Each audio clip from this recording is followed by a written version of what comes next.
Welcome, and thank you, Chris. Welcome, I'm Sandra Duncan. I am your student minister of the day, and this is my second and my final chapel service. Woo! And I want to welcome all of those that are streamlining us today. Thank you for joining us, and thank you to my family and my friends and my home church, Unity of Overland Park. And as we do in Unity, let's take a moment and begin and open with prayer. So we just take a moment. We breathe into this time, this space, knowing that we are all here with a divine purpose. We learn, we grow, we are all one. We allow that I am consciousness to move in and through us, that divine presence of God that is each and every one of us. We center into today and bless this music, bless this crowd, and bless all who watch online, knowing that the love and light of God that we are is shining forth through this time, this space, and this service. And so it is. Amen. So in this moment in time, Don Ray is going to read a daily word reading for us. It's not the daily word for today, but it's one that I chose for this service today. So Don Ray, thank you.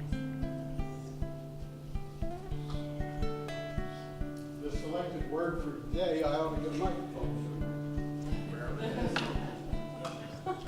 The selected word for the day is I am. In the book of Exodus, Moses learns that God's true name is I am. Made in God's image and likeness, all that God is, in truth, I also am. With God as my essence, I know that I am intrinsically good. I readily express the unconditional love and forgiveness that I am.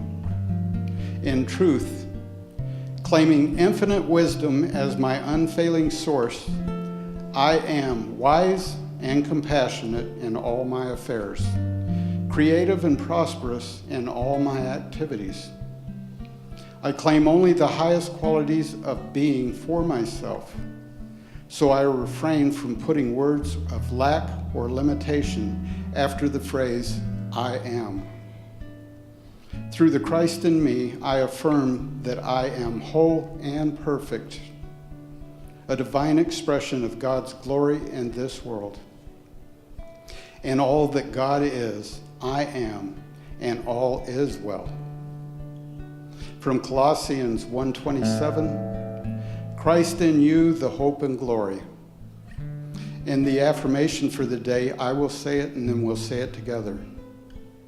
All that God is, I am. And together, all that God is, I am. Becoming who I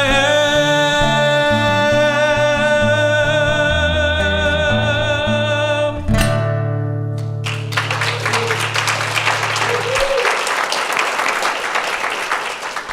Thank you, Chris. Thank you very much. Becoming who I am. In a book called This Thing Called You, from Ernest Holmes, there is that within me which knows I am not only one with this power. This power is actually flowing through me now. I am not only unified with the divine presence around me. This presence is my presence. It is the presence of my real and true self. I am forever one with life. Now, where did this powerful statement, I am that I am, come from?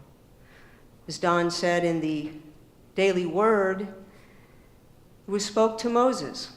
And in the Hebrew scriptures in the book of Exodus, Moses is tending his father-in-law's flock, and he leads them into the wilderness.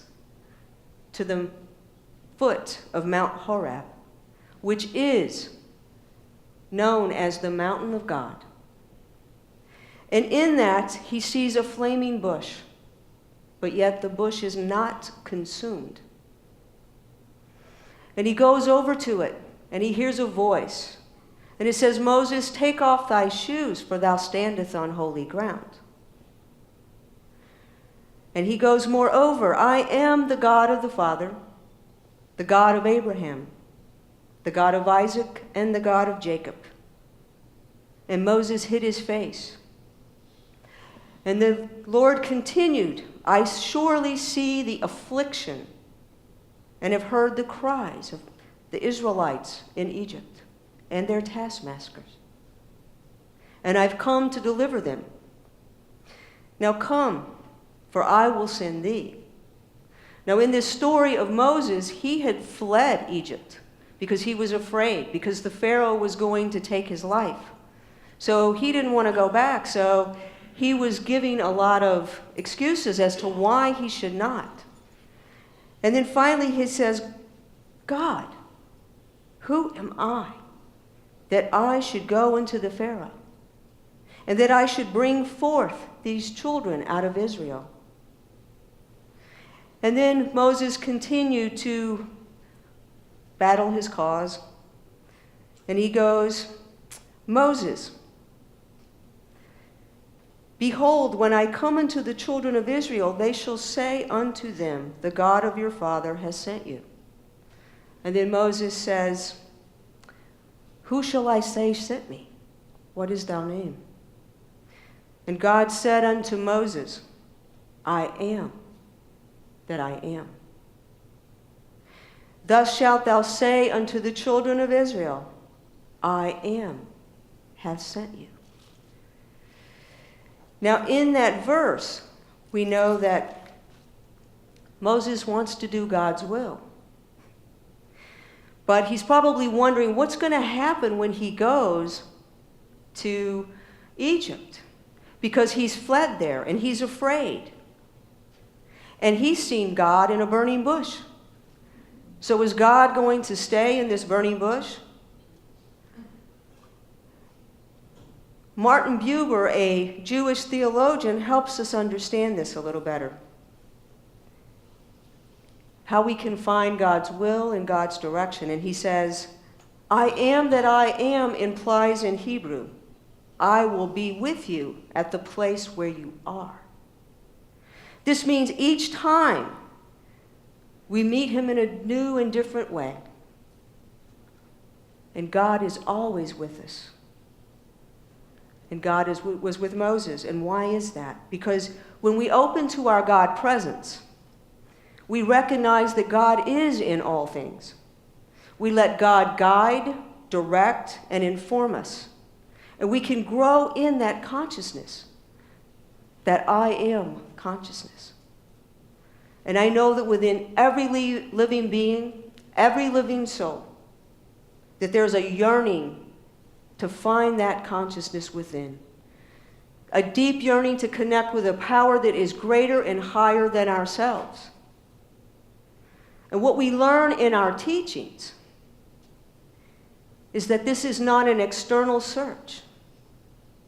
It's all internal. There's a story of a seeker. He had heard of a council that was seeking a higher consciousness. And he decided he wanted that, and he was going to search for that. So he sold his belongings, and he took off on this journey. And along the way, there were trials, there were tribulations, there were losses. But he thought it worthwhile, the journey. And in this journey, he found others that were searching for that same higher level of consciousness. And they decided that they would travel together. And in traveling together, they finally reached their destination, and they were so happy and they were so joyous that they looked in and they saw this table. There were hoods, there were robes, and a table, and they thought that the council was sitting there. They rush in. The table was empty. The hoods were empty. The robes were empty. And now they're dismayed and they're sad. What they found was, as they begin to think about it, they came to a profound realization. They were there to put those robes on.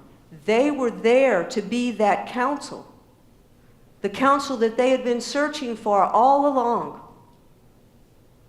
For the I am consciousness, it's already within us.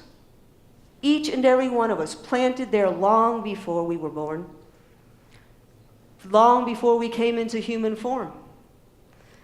It's an incarnation. In this incarnation, we give that I am consciousness form. We give it essence. The essence that spoke to Moses many thousands of years ago. For it's not separate. The I am that I am is not separate from you. And it is not separate from me. It is you. And it is me. For Ernest Holmes said, there is that within me that knows I am not only one with this power. This power is actually flowing through me. Power flowing through me now. I am not only unified with the divine presence around me. This presence is my presence. It is the presence of my real and my true self. I am forever one with life. And this is our spiritual truth. But we just haven't believed it. We haven't continued our journey sometimes. There's a Sufi story of a man that constantly cried out for God. And after a while, after not receiving an answer, he stopped crying out to God. And then the devil appeared to him in this story. And in unity, the devil is a state of consciousness that has built upon earthly experiences, crystallized into what may be termed human personality or something that rejects God. And this devil whispers to the man and says, why do you keep calling out? You're not receiving an answer. I'm here. I hear you. So at that moment, he stopped calling out to God. And then in a dream, a divine image came to him and said, why did you stop calling for God? He says, because I'm receiving no answers. And he said, the wise dream image says to him, did you not realize that every calling of yours is, in fact, my response to you? For the I am conscious is not a mystery. It's a self-knowingness of God in and through each one of us. And we can cultivate it, and sometimes it comes to us easy, and sometimes it's very simple. But we have to be ready for it. We have to be ready for it whether we know it or we don't know it. And to continue in our Bible, there's a man named Saul, a story in the Bible, a man named Saul going down the road to Damascus. He's persecuting the Jews. He's threatening the disciples. He's going to kill them, or he would like to have them killed if he could. And he's struck by a heavenly light. And he falls to his knees, and he can't see. Have you ever had that in your life? Have you ever been blinded by your own consciousness, your own thoughts, your negative thinking? That you ever been? Well, I told a story in my last chapel service about living across the street from Unity of Syracuse. There was 2 ways into this home. Every time You would go in the front door or the side door. The only thing you could see was this church. You couldn't miss it. So I start going to this church, and I've been living across the street maybe 8 months at this point, and I start going to the church, and I start tithing, and I feel lost, unworthy, negative. And I start to tithe, and I put money in an envelope, and I don't put my name on the envelope. Shortly thereafter, I put S. And the bookkeeper asked Reverend Jill, "Who is S?" She goes, "I don't know. There's 12 people that came in all at the same time. I think maybe it's the little one." So I got a nickname called the little one. And then finally, I started to put my name. And I started to awaken just a little bit. And then I took a Bible class, Jesus Teachings, and I had to choose a story to talk about, and I talked about the lost sheep. And I became afraid as I was telling this story. And I looked at the minister, and she helped me out, said, "Breathe, it's all okay." And after I left that day, my eyes and my head, I started to look at people a little more, just a little bit of transformation, a little bit of let's look at people and hold the head up. And then I went home that night, and I go to bed, and my room is on the same side as the church was. And I'm thinking about my day, and I roll over, and I look out the window. And the church that they own is an old Methodist church, and it has a steeple, and I noticed there's a light shining. I had gone by that house 17 months, never noticed the steeple, nevertheless that there was a light on. That one day, that little bit allowed me to open just enough that I was aware of a light shining, and I was so grateful. Now, as we head back to Saul at this point, Saul is knocked to his knees by a heavenly light. And he hears God, or he thinks he hears God, and he goes, "Who art thou, Lord?"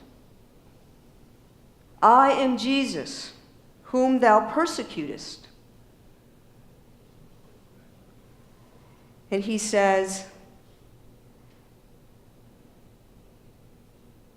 trembling and astonished, he really doesn't know what to do.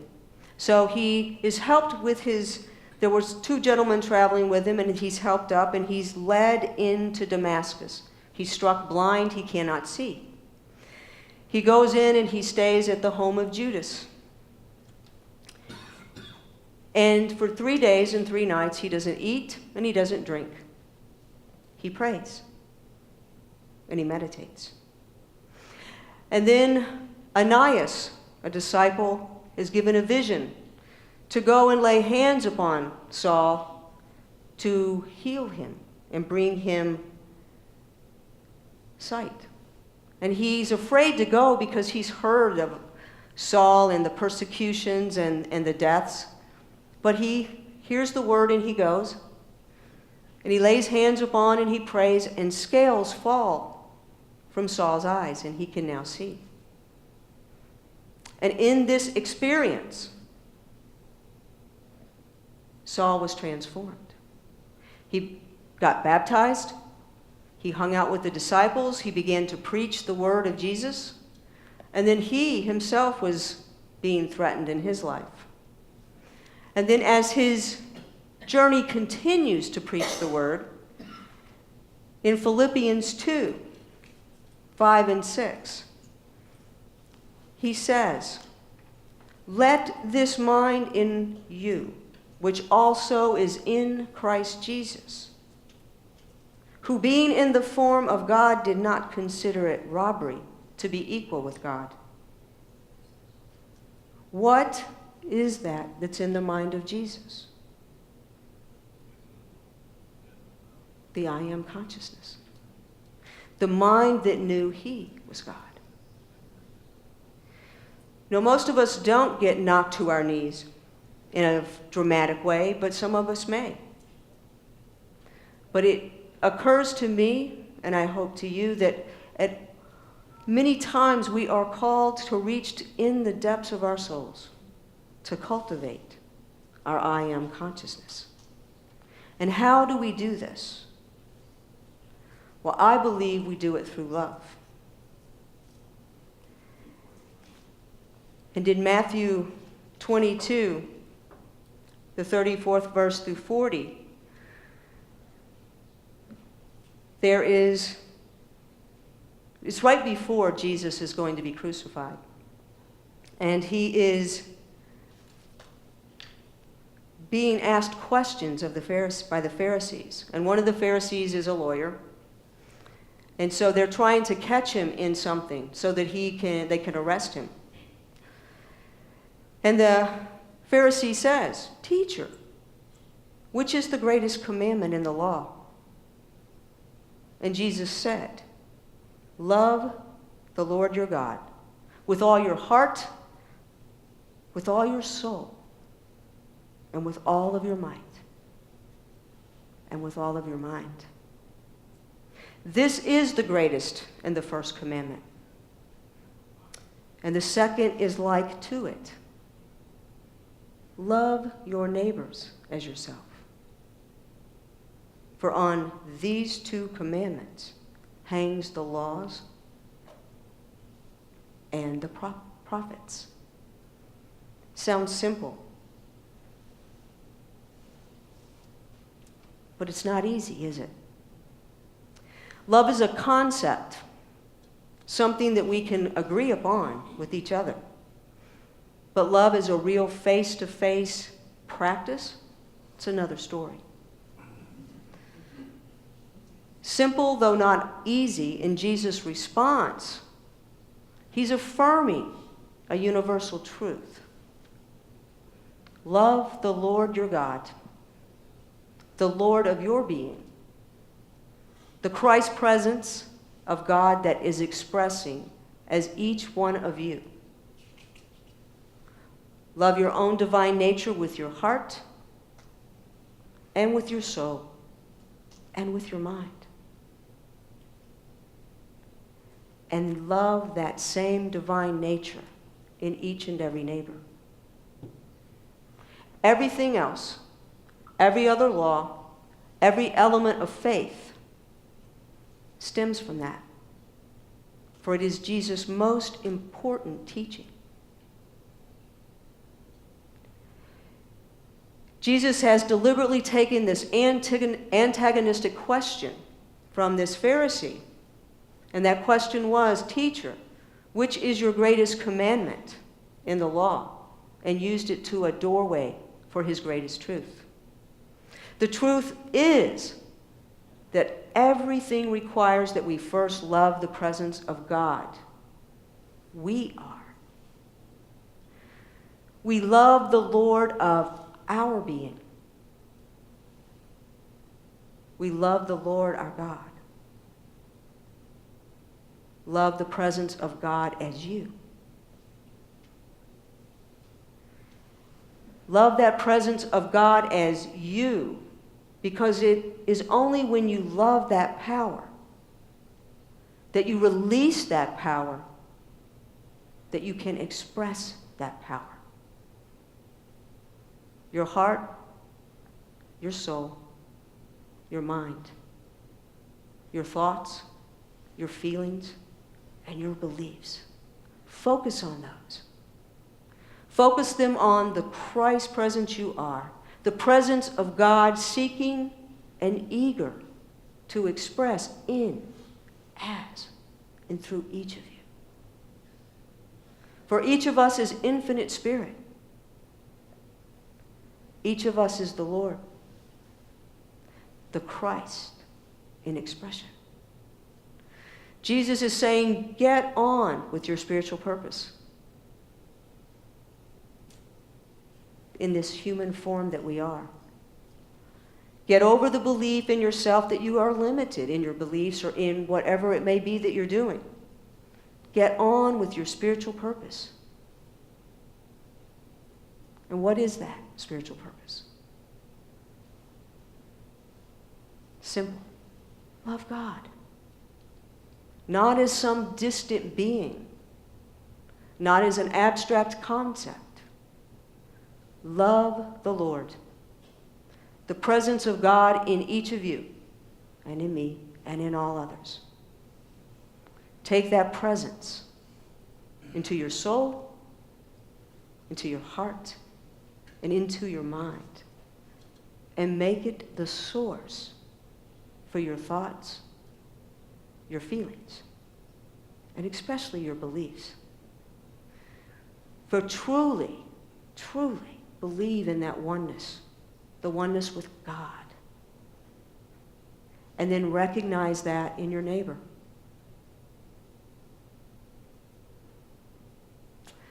For by making choices in that energy of love that you are, you're fulfilling your life purpose. And together, as we do it collectively, we create that new consciousness, the new consciousness as individuals and collectively, that Jesus calls the kingdom of heaven. Spiritual laws exist within us, and we recognize that same presence in others.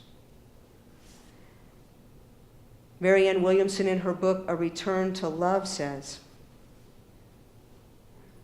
love takes more than crystals and rainbows. It takes discipline. It takes practice. It's not a sweet sentiment from a Hallmark card.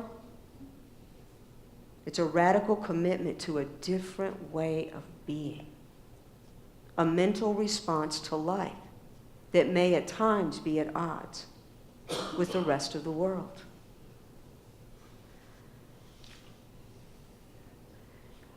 So as we began with Ernest Holmes, and I'd like to end with that, but with a couple of changes.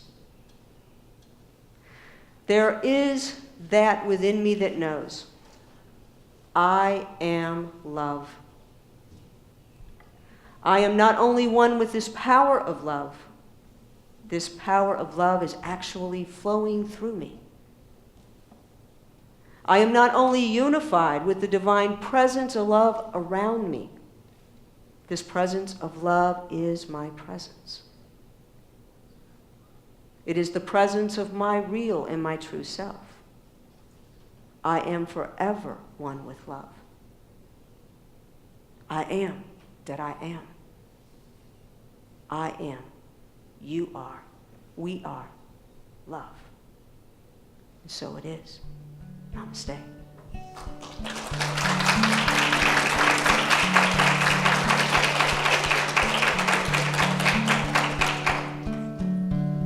I am as God created me. I am the light of the world. I am as God created me.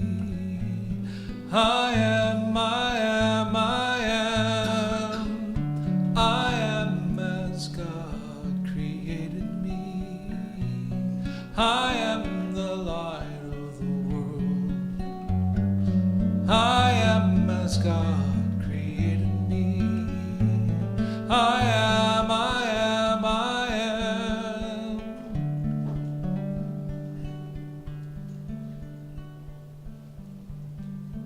Am. So, as we prepare for meditation, and you get comfortable in your seats, and if you're comfortable, close your eyes. Be aware of your feet on the ground. Be aware of this Christ presence flowing in as and through each of us right now. Knowing that we are here in this human form to express that I am consciousness, to journey Not simple, not easy, but to journey through all that life throws at us, all that life gives us. To locate and allow that presence of God to flow in us and out of us.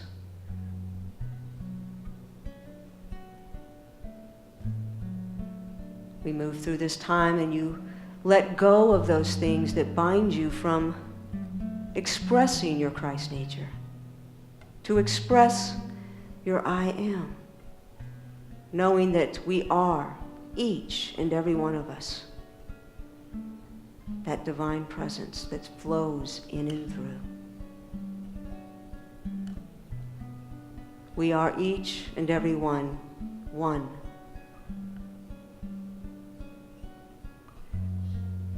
We allow the love and the light to shine. We allow the scales to fall from our eyes to see what is right there within us and around us. To be present.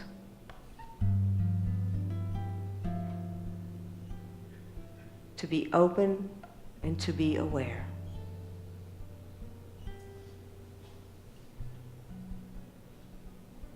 And as we prepare to move into the silence, just breathe into the Christ presence that each and every one of you are.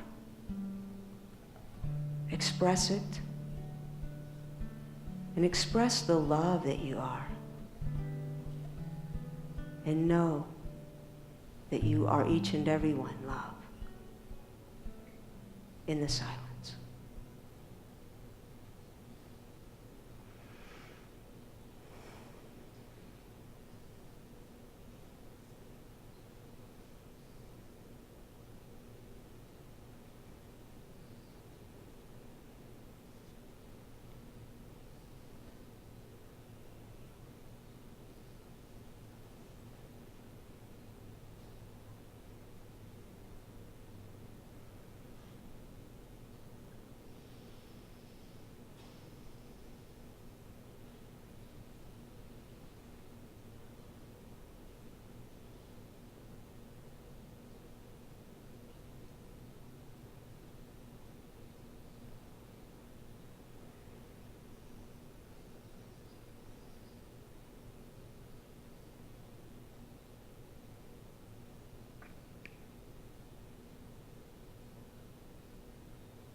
And as we prepare,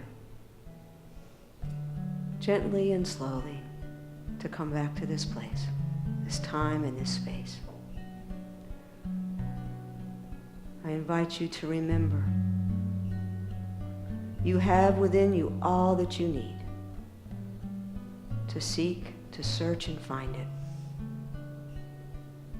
to express the love that each and every one of you are, knowing that we are love. And so it is. Amen. I am as God created me. I am the light of the world. And now I would like to end with, we're going to do the prayer for protection, and then we're going to join in a circle, if you will, and do the peace song. And I send you forth knowing that you are each love. And if you leave with anything, say an affirmation of I am love. I am that I am. And the prayer for protection. The light of God surrounds me. The love of God enfolds us. The power of God protects us. The presence of God watches over us. Wherever I am, God is, and all is well.